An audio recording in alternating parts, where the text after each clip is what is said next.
எல்லாருக்கும் happy morning. இன்றைக்கி கொஞ்சம் லேட் ஆகிடுச்சு டியூ டு சம் ஹெல்த் இஷ்யூஸ்னால. ஸோ எழுந்துட்டு நம்ம சரி லன்ச் மத்தியானம் வச்சிடலாம், காலையில் வைக்க வேண்டாம், அப்போ டிஃபன் மட்டும் காஃபியெல்லாம் கொடுத்துட்டு அவங்கள ரெடி பண்ணி அனுப்பிச்சிடுவோம் அப்படின்னு பார்த்துட்டு இருந்தேன். பார்த்தா எங்கள் அப்பா ஃபோன் பண்ணிங்க, என்னடா சாப்பாடெலாம் செஞ்சுட்டியா, என்ன கிளப்பிட்டியா, ஏதாச்சும் வேணுமா அப்படின்னு கேட்டாங்க எங்கள் அப்பா. இல்லைப்பா, நான் கொஞ்சம் உடம்பு சரியாதனால நான் வந்து மத்தியானத்துக்கு வச்சுக்கிறேன்னு சொல்லிட்டேன்.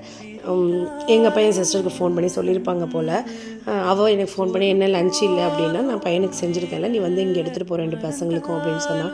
நான் சொன்னேன் பத்துமா அப்படி கேட்டேன். இல்லை எனக்கு பத்தும், நீ வந்து எடுத்துகிட்டு போ அப்படின்னு சொல்லிட்டா. ஏன்னா அக்காவும் நானும் ஒரே தெருவில் தான் இருக்கோம். சரி ஓகே ரைட், நான் கிளம்பும் போது வந்து வாங்கிக்கிறேன்னு சொல்லிட்டேன்.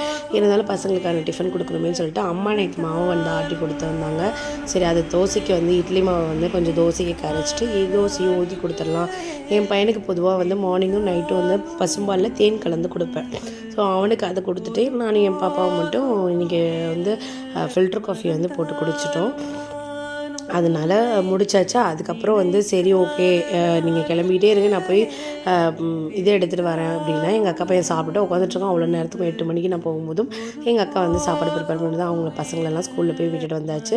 ஸோ மீன்வெயில் பார்த்திங்க அப்படின்னா, நான் இவ்வளோ நாள் ஸ்டோர் பண்ணி வச்சுருந்த ஆடை எல்லாமே எங்கள் அம்மா வந்து உனக்கு வந்து நான் நெய் காய்ச்சி கொடுத்துட்றேன் அப்படின்னு சொல்லிட்டு எங்கள் அம்மா நேற்று மத்தியானம் வந்து எனக்கு வந்து இந்த நெய்யை வந்து காய்ச்சாங்க. திருத்தர 3/4 கிலோ வெண்ணெய் வந்துச்சு, அதில் 1/2 லிட்டர் நெய் வந்துருச்சு.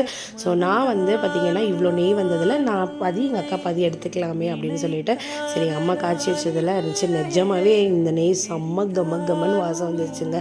ஸோ பசங்களை ஸ்கூல் விட்டதுக்கு அப்புறமா எங்கள் அக்கா வீட்டுக்கு போய் கம்மங்கூழும் கொள்ளு துவையலும் சாலடும் சாப்பிட்டு முடிச்சாச்சு.